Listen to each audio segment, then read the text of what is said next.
This show is for entertainment purposes only. Do not mistake this show for medical advice. If you or anyone you know is in need of a dentist, please contact 480-391-0099 to set up an appointment.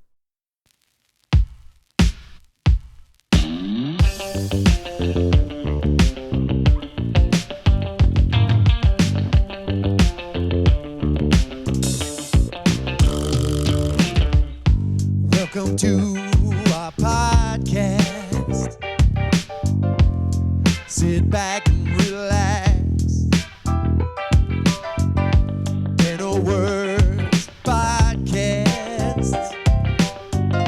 We're gonna share some facts.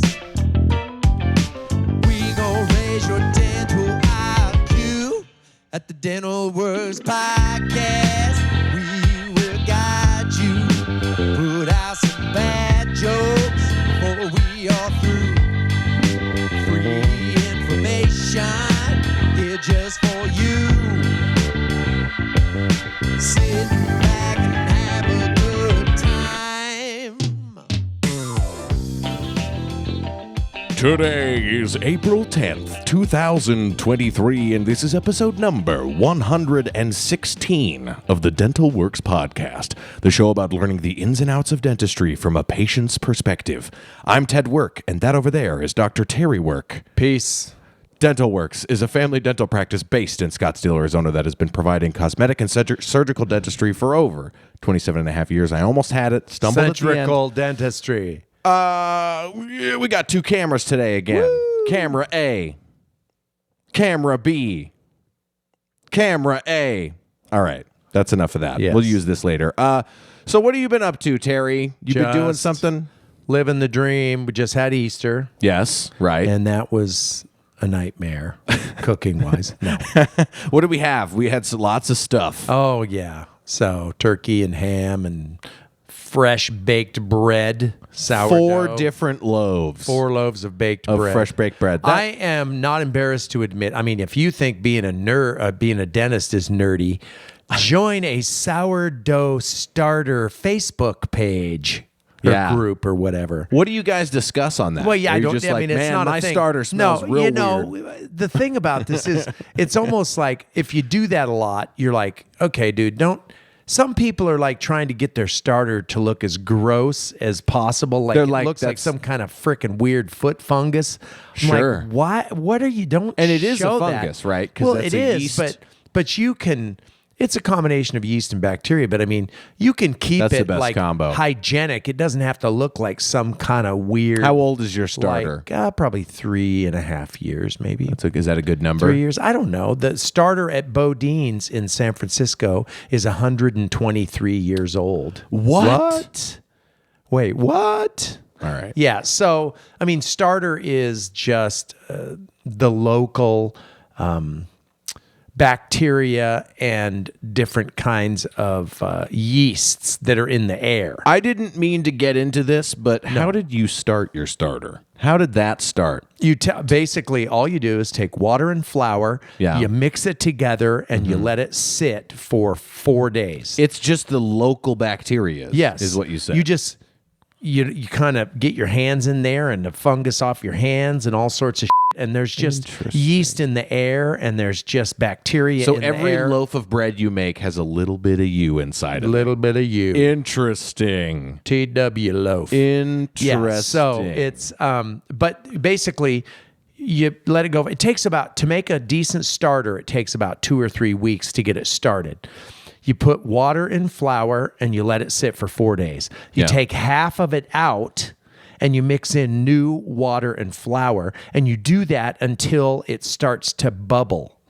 Okay. And when it bubbles, it's producing carbon dioxide. Right. Carbon monoxide. No. Sure. It's producing carbon dioxide. Sure. Got it. Carbon dioxide. And it's good if you take the loaf and put it over your exhaust pipe. Yeah. That just That speeds it up a little bit. Flavor. Okay, gotcha. But basically, then once you add flour and water to it and it doubles in size, then you know that if it doubles in size within like 6 hours, you know you have a good healthy starter and you can start using it. Anyway, I don't know how we got on that. No one gives a shit, but it was pretty good. What else did we have? You made an olive cheese loaf, olive cheese loaf, and flavored garlic, whatever, and put some. It was pretty good. Olives and roasted jalapenos and blah blah blah. Anyway, it was basically overeating at its finest. That's what. Well, that's what Easter's about. That's what Jesus would have wanted. Jesus would have. I think that's just overeat. Yeah. And jelly beans. I think Jesus invented jelly beans, right? That's part. Oh, Peeps. Peeps was that's fair. Part of our Catholic. The original Peeps were a Jesus on a crucifix. Not a lot of people know that. Okay. So we're going to move on to our main segment today, which is a special segment. We've been playing around with something. I don't know if you've ever heard about it, but it's AI, maybe. Yes. It's actually ChatGPT specifically. Up in the news. Do you know what ChatGPT is? I know we've been playing around with it, but do you know what it do? How it be? It basically searches the entire interweb for information relating to. Kind of. It's not actively searching the internet. It has been trained on information from the internet in the past, so it's not super up to date. It couldn't give you sports scores of this year or anything. I think it's trained on data only from updated 2022. 2021. Something. I think the newer one's a little bit more updated, but yeah, sure. The point is that it's a little bit out of date and it's trained on information. Whereas, and that's the type of AI that it is. So it's a large language model, and it's very good at understanding and intuitively and realistically creating sentences and language in response to things. Tell me, what is the big controversy as of late with AI, where Elon Musk is saying we need to freeze all AI work for 6 months so that we don't. What is the concern? Lately, AI has been in the news a lot, right? There have been very interesting tools that are leveraging AI in not necessarily a novel way, but in much better ways. And it's kind of the same thing with a lot of technologies. It's very rare when something happens where there's a huge leap forward in something. This is evident in battery technology. Every year, battery technology kind of gets just a little bit better. So over the course of 10 years, you really see that increase, right? In phone batteries nowadays are so much better than they were 10 years ago, but you don't see that as it's kind of happening, right?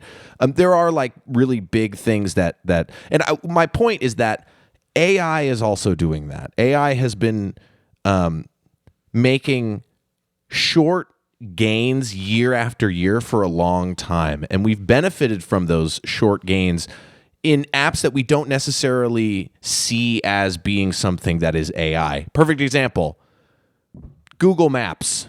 That's an AI system that is able to find the correct shortest route that gives you the best gas mileage through whatever city you're in, right? So it's just we've been using it in a lot of different ways, and the reason it's in the news lately is because people have been leveraging it in novel ways and trying to, like ChatGPT has been, large language models have existed for a long time, but AI.com or AI, I don't remember, I think it's AI, the company AI, OpenAI is what it's called. They created this product and they made it free for everybody, and that's kind of the question is how do we protect ourselves from this thing? But when you think about it, a huge amount of why there's controversy is because there's a lot of hype around AI right now. But it's not something that is. I think the fears are a little bit unfounded because AI right now is not at the level where it's dangerous. It's a tool that people can use, and there are lots of tools that people can use to generate dangerous things like media and false information or false videos and things like that. But I think a lot of people don't realize how integrated into our lives it already is. Because Alexa is just AI. It's just a large language model. It's just understanding what you're saying and creating an answer that makes the most human sense, right? And in a lot of ways, these things are not actual artificial intelligence. There's a huge debate. Like, people are like, oh, is it actually showing intelligence?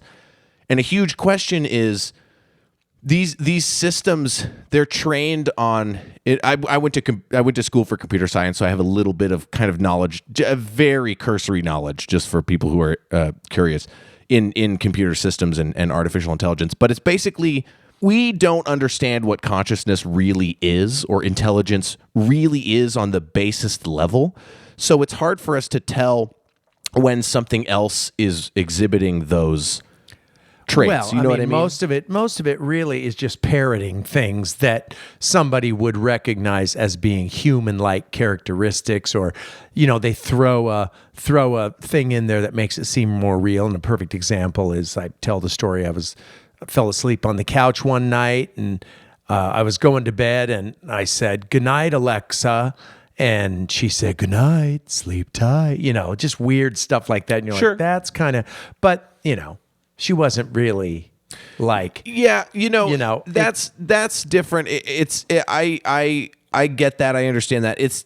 The difference, or the question is, at what point does it matter? So the reason that we're talking about it today, I wanted to kind of get into that primer, to just talk about what it is. If you've been sleeping under a rock lately or don't understand really what it is, it's basically just a really good computer program that's very generally applicable. So you can ask it all sorts of things. So, Sure. For example, I had you play around with it because we're going to try and talk about it in the context of using it to either diagnose and or create treatment plans in the dental field, right? Right. So we're going to kind of come at it from that angle, but it's fun to just kind of test it out and see where the edges of its abilities are. So go ahead Right. and talk about what you kind of were playing around with. One of the first things I did was, first of all, we're in that networking group, and I basically just said, we were having fun with it, and I said, write me a 1-minute commercial for my networking group about dentistry, and do it in the style of Mark Twain. And so it said, it did that really quite well. And then I did the same thing, but said, do it in the style of an adventure movie, like advertisement or whatever. And so those are fun little things you can dink around with and find. But really applicably, I did a lot of searches in, how do you know when you need a crown? Like trying to do it where somebody would use it to ask a question to kind of get more informed about. So you're using it how you want to use Google. How you would this is an interesting thing. Someone was saying online that ChatGPT is what Ask Jeeves wanted to be, because you're asking it a question, but it's not answering you. You know what I mean? Like, it's just giving you places, but this is like the real Ask Jeeves. Okay. Is ChatGPT. I don't know what Ask Jeeves is. You don't know what Ask? You never heard of that? It's like, it was like Google before Google, where you'd be like, "Hey, Jeeves, what's the best place to?" Really, it's just the way that you search for information. On Google, you would put down, on Google, I guess you would write down. It's a different skill. Yeah, it's keywords it's what is a dental crown? Or that's the way you would ask it. But for ChatGPT, you would ask it like you were almost like talking to somebody. How do I know? How do I know my dentist isn't trying to screw me over when he says I need a crown or whatever? Sure. Yeah. The questions, and that's the thing. Like, people are like, "Oh, ChatGPT, they could just do whatever," and it's like, well, you kind of could already do that with Google. It just took way longer because you'd have to go. It would show you where the information was. It would funnel you down. But it doesn't analyze the information for you and collate it in the way that ChatGPT does. ChatGPT, the more specific you are and the more you explain your question, the more specific the answer will be, which is is kind of good. They're almost backwards of one another. It's very Google is interesting. almost like you go in, what is a dental crown? And then you go into dental crowns, and then you see the subheading, why do you need a crown? Oh, I'm going to click on that. And then Yeah. they get in there and say, we have decay. Well, what is decay? And it's kind of getting to the thing where like ChatGPT understands you. They understand what you're actually writing and what you're saying. You know what I mean? Right. And whether that understanding is intelligence, I mean, and whether or not we even need machines to be artificially intelligent. Because what if we just build machines that are so good at it, you can't tell the difference between... And then is that intelligence? We don't know, Well. Someone said, I heard a thing where they were saying, like, what if AI is just a system like ChatGPT that is constantly updating itself with input and output from itself? So it's one of those systems that is living throughout time. Does that make sense? Well, it has to get new information. Well, from processing somewhere. new information as input. It can't do Of like senses research. in its thing. Well, I mean, it can't do Yeah. actual lab research. Yet. That's the thing, and that's the question. That's something I was thinking about is if people use these tools to create new art or create new word books is the best way I can explain them.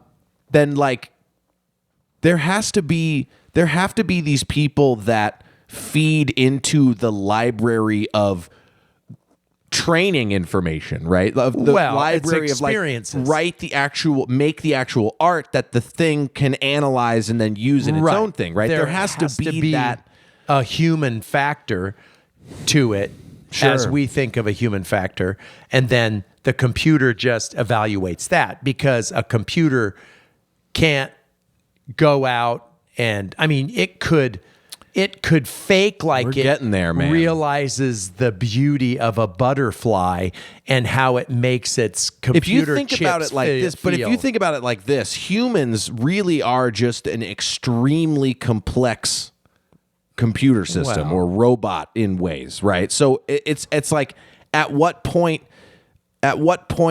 does the mechanical part, because we're just meat, like we're just muscles and a brain, it's just neurons, right? You can think of it as it's we're like an analog computer in a lot of ways that uses electricity, because we do use electricity, and we inputs, outputs. Well, right, but we're more than just a sack of carbon and I mean, I don't know. frickin' toenails or don't know. whatever. I don't know. There is again, we're not going to get spiritual. This is not going to be the Benny Hinn hour. However, Are you a lot saying of that the people soul is in the teeth? a lot of people, yeah. I'm going to do a soul canal instead of a root canal. So basically, and a lot of people are like, oh, no, Scientology is clearly the religion that got it right. Of the 732. ChatGPT. But back to the whole thing about a computer can have cameras. It can look at a butterfly. Yeah. It can do all this stuff, and it can explain what it sees through the eyes of whatever human is programming. Sure. No, sure. And But- there are those, the bias and you can all that program stuff from- in there for it to say weird that makes it look like it really understands what it's talking about. Kind of. Okay, sure. Right. Yeah. But, and we kind of got off topic, but I'm glad that we talked about ChatGPT in this way, because it's kind of what we're understanding. We're going to do more installments of this, of us playing with it and kind of finding the edges as far as dentistry is concerned. The next one we'll talk about how it can be utilized to help with dental things, like what kinds of questions can you ask it? Yeah. What kinds of diagnoses are possible? And it's interesting because today I was doing a case on a nerve damage case on a malpractice suit. Yeah. And so instead of going to Google and saying, search what percentage what percentage of wisdom teeth extracted cause permanent nerve damage. Sure. I went to ChatGPT and I formulated as a specific question, and talked about, how much more likely is it for a wisdom tooth extraction to cause nerve damage if it's done by you can just take Yeah. it, stretch it out, and you can Sure, really go on as long as you want. But the problem with question- this is like how there's a question of how accurate that is. Well, right. and it's going back to what data it's trained on, newer information Right. is not going to necessarily be loaded into that it training. may not know So the it's- latest Exactly, medical and- journal articles from the oral surgery. Exactly. And that's the next step, right? Is integrating these AI large language models into a concurrent updating sort of system But again, in a way. I mean, any computer is only as good as the programming, and so Yeah. it's And the just data. But that's true for humans as Sure, well. yeah. I mean, there's lots of people that are frickin' think they know it all, and they're just Yeah. way off the rails, and are saying all sorts of weird. And they get people to follow them, and they don't know any more about Back what to they're talking- Scientology, Back baby. to Scientology. No, we're gonna, and with that, I think we're gonna leave our ChatGPT segment. I think this episode's gonna be called ChatGPT DMD. Nice. I thought that I was like pretty that. good. That was See what pretty you did there. Yeah. All right, and with that, we're going to move on. So if you have any suggestions on how to formulate prompts for ChatGPT or any suggested ChatGPT dental prompts, please email in to dentalworkspodcast@gmail.com. Send those in. We'll play around with them. We'll see what we can get. Oh, what good. you do. Yeah. Question. There you go. But now we're going to move on to our favorite segment of the show, which is Celebrity Smiles. You can follow along on the YouTube channel. Please just watch the YouTube channel. Subscribe on T-Door Productions at youtube.com. All right. So we're going to be talking about a new show that I started watching. Wait a minute. That's pretty good. I think what we should try is go to ChatGPT, take our 2 stars, and say which one of these 2 stars has the best smile. That's a fun thing we could do in the future, but I don't have 6 people. We're just doing regular. We're not doing That's Tooth totally Wars. fine. That's Tooth Wars. We're got to do. All right. We'll do Cyber Tooth Wars. That's a good idea. That's a Okay. Chat GP Tooth Wars because the T at the GP. end of the Tooth Wars. Okay. Good job. Here we go. I've been watching this show on HBO. You got to get HBO. Up.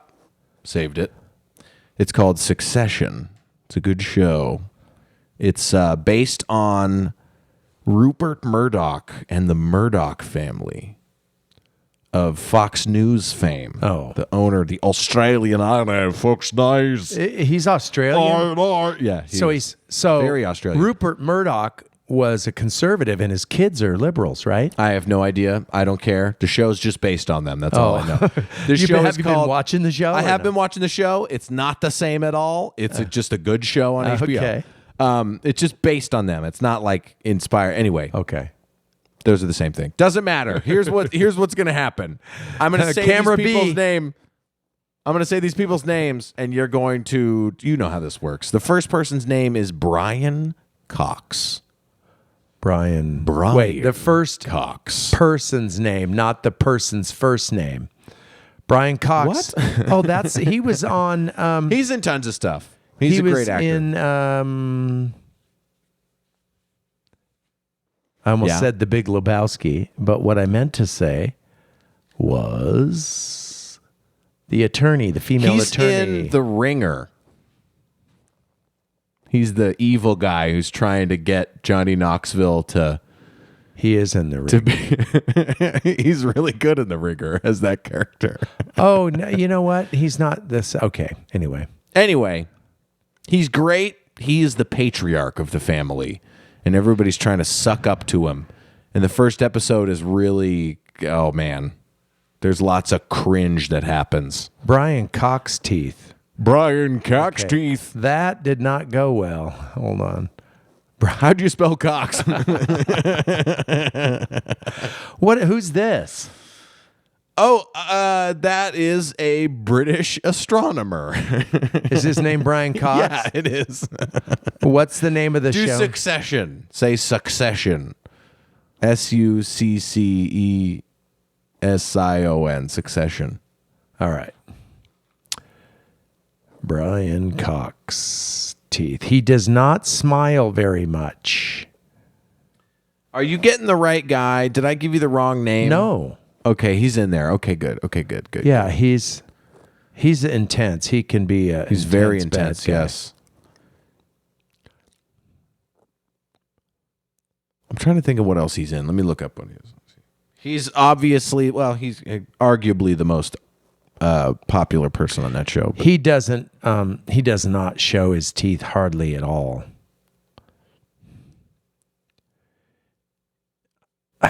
Remember that one, we did one case where we couldn't even find one picture where he shows his teeth. I mean, look. that's the one I'm looking at on my phone right now. He does not show his teeth. So, and there's lots of people, well, lots, not lots, but there's people. That's the one with Macaulay Culkin's brother, where he's naked. Oh, is he naked? There's one seen where that he episode. puts his junk in a bowl of strawberries. Yeah. All right, we'll give this an undetermined. 'Cause we There can't is even see not his teeth. one picture. The next person is one Kieran Culkin, fruit junk himself. I haven't seen that scene, but I'm looking forward to it now. He's a good character on the show. He's like the asshole brother, and he's like very witty and like snappy. So he's I good. started He's really fun. Kieran Culkin, which I horribly. He was in Scott Pilgrim vs. the World. So He's good in that. He's good in that. So, that's what you sound like. What do we got, Kieran Culkin? not great. You think so?